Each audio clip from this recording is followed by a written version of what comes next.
মুহাম্মদ রাসূলুল্লাহ সাল্লাল্লাহু আলাইহি ওয়াসাল্লামকে একজন জিজ্ঞেস করেছেন, হুজুর আপনি নবী হইলেন কবে? রাসূল বলেছেন, কুনতু নাবিয়্যান ওয়াল আদামু বাইনাল মা'i ওয়াত তিন। আমি তখনও নবী ছিলাম যখন আদম আলাইহিস সালাম পানি আর মাটিতে মিশ্রিত অবস্থায় ছিলেন।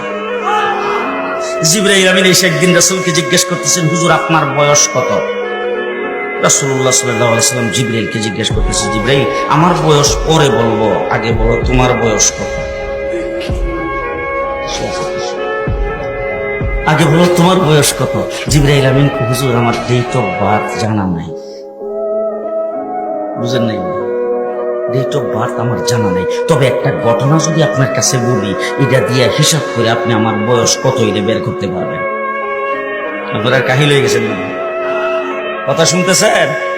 জিবরাইল বলতে হুজুর একটা ঘটনা বললে আপনি হিসাব করে তারপর আবার বয়সটা বের করতে পারবেন। যখন এই কথা বলছেন, রাসূল বলে কি ঘটনা? বলে হুজুর আমাকে যখন আল্লাহ সৃষ্টি করেছেন তখন আমি আরশের নিকটে দেখতাম একটা তারা উঠতো, একবার উঠলে ৭০,০০০ বছর থাকতো।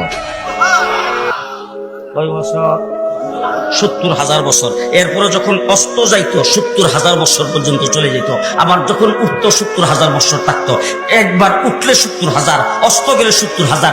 এইভাবে তারাটা উঠতে আর অস্ত যাইতে আমি ৭২,০০০ বার দেখছি।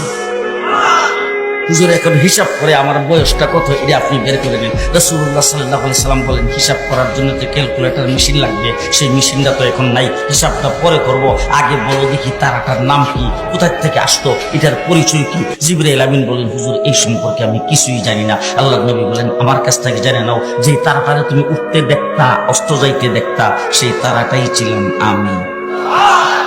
এখন তুমি হিসাব করে বের করো আমার বয়স কত। রাসূল বলছেন, আব্বালু মা খালাকাল্লাহু নূরি, আর এক রাওয়ায়াতে বলছেন, আব্বালু মা খালাকাল্লাহু রূহি। আল্লাহ পাক সর্বপ্রথম আমার নূরকে তৈরি করেছেন।